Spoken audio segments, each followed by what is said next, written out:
Hey, Brett Curry here. Welcome to the 7 Musts for Marketing in a Recession. Now today we're going to be discussing must number 3. And like many of the other musts that we're discussing, this is more important now than ever before. For the last 10 years I've worked primarily with entrepreneurs, small and medium-sized business owners, helping them get control over their marketing and advertising, helping them enhance their message, helping them get better results, and ultimately grow their business through marketing that works. Now, since I am an entrepreneur, I can speak frankly about entrepreneurs. Typically, as a group, we're pretty confident, and we believe we can do almost anything. We kind of have the gunslinger mentality, and sometimes we have a tendency to shoot from the hip. And I've seen this a lot with entrepreneurs when it comes to marketing. They dabble in media, they dabble with whatever is new and shiny, and they just kind of shoot from the hip.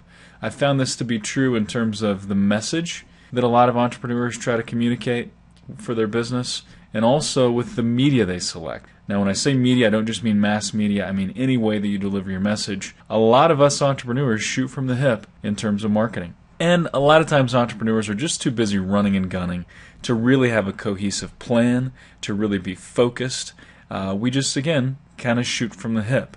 And those days, the days where that is okay and where that can actually work, are over. You may no longer shoot from the hip. You need a plan, and you need to focus on what we're going to talk about today, and that's targeting and efficiency. Being laser focused, knowing exactly who you're going after, how to reach them, and what to say to them. Because now we have to eliminate waste. We can't waste even one marketing dollar. We need all the marketing money we spend to bring a return. And so targeting and efficiency is the name of the game. It is the order of the day. It's what we have to be focusing on right now. So what does that mean? Well, first of all, it means you need to know exactly who your customer is and how you're going to reach her. I know, because I've been in advertising a long time and radio sales, and I remember talking to some entrepreneurs and saying, hey, who is your ideal customer, your ideal prospect? And the answer I would sometimes get is, hey man, anybody that'll spend money with us. Anybody, if the check will clear, they're a good client. Well, that's really not a good approach, because you're going to end up chasing things that really you should not be chasing. So you want to know exactly who you should be going after, the most profitable, most likely to do business with you. What do they look like? Where do they congregate? How can you go out and build relationships with them and reach them and target them and woo them to do business with you? Also, knowing the segments of your market and how you reach each segment is critically important. Most people, again, just have a blanket message that they share with their marketplace. But with almost any business I've ever looked at, there are different segments of customers. Customers that buy, but buy for different reasons, or maybe they're buying different products. And usually those different segments of the market need to be communicated with in a different fashion. And I'll share with you what I mean in just a minute. They need to have a message tailored directly to them and a plan that reaches that segment of the market. Here's an example. I work with a roofing company in my market, and they really have 2 segments of the market that they go after. And we could really break it down further beyond this, but we'll just keep it simple for this example.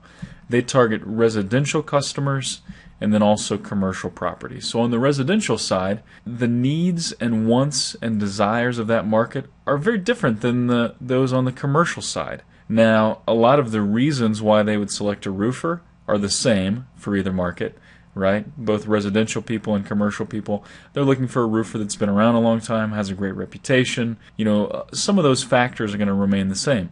This company that I market for, they don't subcontract any of their work. Some of their employees have been with them over 20 years. They've got glowing testimonials from all kinds of influential people in our marketplace. So they've got a lot of good things going for them.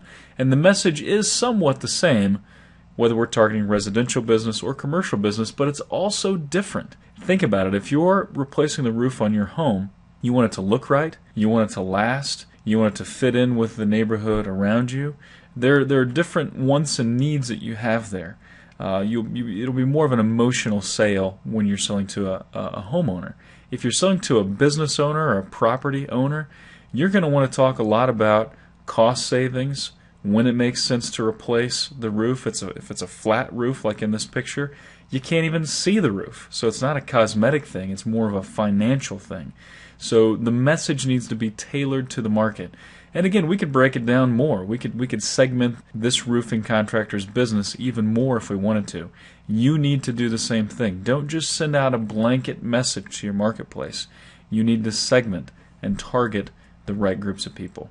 So target your media for the initial sale, but then also once you get business, then target the media and the communication for additional sales.